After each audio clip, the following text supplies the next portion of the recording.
Hey everybody, it's Christian Pedersen here with San Diego Prep Insider. We continue our countdown to the return of the regular football season. We got some scrimmages coming up this week, so it's getting really close. Let's take a first look at the Division 3 playoff race.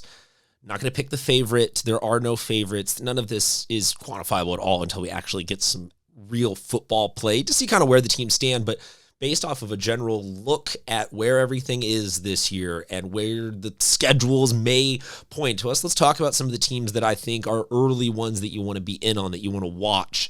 Let's break this down into a couple of different categories, those coming up from Division 4, those staying in Division 3, and those coming down from Division 2. I will say this, the biggest amount of change that we have had this coming into this football season is teams moving up from 4, down from 3. There's a lot of convergence that this Division 3 race has a lot of teams that are coming into their own. A big talent really moved up. The full list is a little bit long, so bear with me. I'll hit you with it. It's Fallbrook, Palo Verde Valley, Morse, Santa Fe Christian, Patrick Henry, Valley Center, Otay Ranch, Grossmont, Imperial, El Cap, San Diego, Mission Bay, La Jolla Country Day, Montgomery, West Hills, and Vista. Let's break that down, like I said, into the 3 categories that we got and the teams that we like from each one of those categories. Starting with the group of teams that have moved up from Division 4 last year that are now in Division 3. And like I said, this is a big batch and a batch of really talented teams at that. We've got Fallbrook, Palo Verde Valley, El Capitan, Mission Bay, La Jolla Country Day, and Montgomery. Looking through all of those schedules and that whole list, obviously Palo Verde Valley is the team that jumps out as having had a meteoric rise the last couple years to go from Division 5 to Division 3, grab some championship caliber play along the way, have some really truly historic rushing seasons. They have been hit by the graduation bug, and it's going to be a question of, I don't think it's how great is this team, because obviously this was not just their running back single-handedly doing it. There's still going to be pieces there, but filling great shoes is always difficult. So Palo Verde Valley, to me, maybe not a front runner for Division 3 because they are going to run into some size here. They do have a very favorable schedule, though, so I don't see them falling off by any particular mean. If you look at the flip side of that, though, up at the top of this rubric, Fallbrook has an incredibly tough schedule, and shout out to them. And I think those 2 teams alone kind of set the table for what all of this division sort of feels like, where D3, you have everything from D1 to 5AA on the schedule, depending who you're going to be looking at in this division. So it's going to be really the one where you have to watch the closest to strength of schedule and play that really stupid game where it's quality wins, quality poor quality losses, high rubric this, high rubric that. There's going to be some 6 and 4s mixed in with 8 and 2s, mixed in with 3 and 7s by the time we were all said and done with this.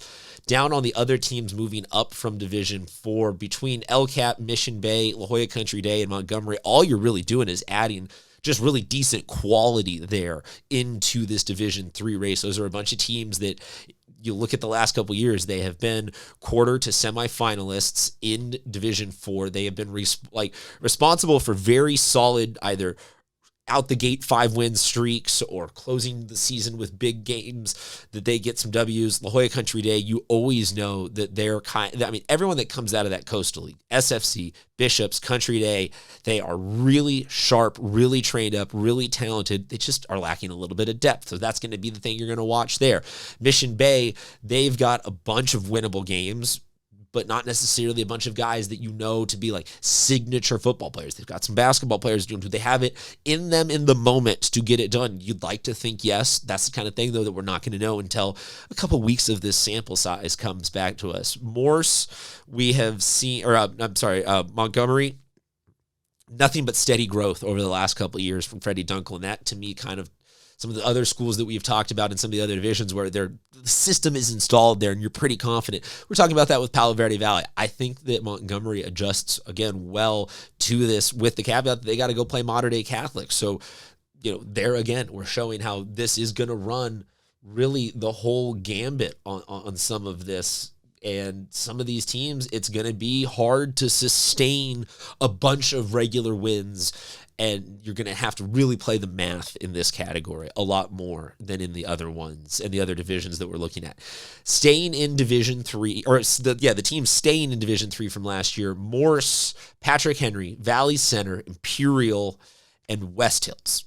Of this, I think you can never discount Morse at any point from being an offensively gifted and minded team with Tracy McNair at the helm. Like, they're the definition of a hard out because they can control the clock with their run game, and usually it can turn games pretty physical pretty quickly, and they can wear you down. And sometimes they vulture some wins because teams are a little beat up and whatever. They play them at the wrong time. Sometimes they just overpower and catch some teams napping, so you can never really count Morse out. So maybe of anybody returning from last year's group in Division 3, these guys become my team to watch de facto out of all of this. It's got a pretty winnable schedule, always some tough games, but Morris has Mission Bay. They have San Diego, so a couple of teams in league. They have Patrick Henry, so a couple of huge in-division games that they're going to get a pretty good litmus test. And, we'll know by weeks 5 and 6 what we're looking at there with them. Going down the list, I think Patrick Henry and Valley Center to me are interesting cases. Patrick Henry, pretty quick dip off from their championship a couple of years ago because of graduation. How quickly can they get the pieces back together? Because that there's a championship caliber mindset available there. Valley Center has always flirted late in the season with it, but never seemed to really get it fully going there. I don't dislike anything that they have, but they both have some tough schedules where I could see it kind of being a wash, and they struggle a little bit earlier on in the season to gain a ton of traction. Closing this out, let's talk about the teams that have come down from Division 2 into Division 3 this year, and that is Santa Fe Christian, Otay Ranch, Grossmont, San Diego, and Vista. And some teams there that you're like, wow, Grossmont, Otay Ranch, what are they doing down in Division 3? They were, I feel like, D1 teams a year ago, and that's why I think maybe of any of this, I gear more toward the Division 3 team, or the Division 3 race this year being controlled by the D2 teams that have come down. Santa Fe Christian always has a ton of athletes, probably going to run the wing tee. They play in that competitive Coastal League with Country Day, so friendly fire maybe befalls them, but it seems that there's been kind of a pecking order in that Coastal League that has played out pretty true and tried throughout the last couple seasons. So I guess look for them versus Country Day to be a huge in-division matchup this year. But SFC, definitely a team for me to watch. Otay Ranch, they've got Sean Pomato at quarterback, so definitely a big arm there. And I think that them and Grossmont, this should hypothetically be the competitive balance redivisioning working at its best, is that these teams don't need to slide all the way down to Division 5 in order to bounce back and get their competitive spirit back. You'd hope that at some point they find that good balance where they can get some kids back in the door who have some interest and some talent in football, and then, grow that culture back up to relatively where their size dictates that they should be in the general scheme of things, with them both being much larger public schools. So you just got to assume that Grossmont and Otay Ranch both have a pretty decent shot at it this year. The same with San Diego is, this is going to be now second year for Coach Reed taking over there, and you would hope that the buy-in is back and that the turnaround, we saw what they were under Coach James. They were a championship school, and they can be that again. They got thrust way up really quickly because of a couple of really successful years, kind of like how Bishops now was up in Division 2, and San Diego coming back down to it a little bit because of the difficulty sometimes of having to have your schedule keep up with it. Now that San Diego has a chance to get a pretty balanced schedule on their approach. They're going to have Otay, they're going to have Morse, they're going to have Mission Bay, they're going to have Grossmont. So a lot of in-division games to figure it out, but that really, to me, also seems like cream's gonna rise to the top of those D2 schools that are playing in there. So definitely some teams really with huge question marks, maybe bigger or biggest question marks of any of the divisions from this one to the other different ones, just because there is so much movement. And when you go, like I said, from having open division D1 schools to having 5 AA on your schedule, it's a little hard to play the comparative game early in the season. Those are just some of the teams, though. These are not all of the teams. This is not a comprehensive picking of all the slots. So as always, if there's somebody that you think that we are sleeping on or that you think is going to ball us out, let us know. Drop it in the comments section. We'll talk to you guys soon, sports fans.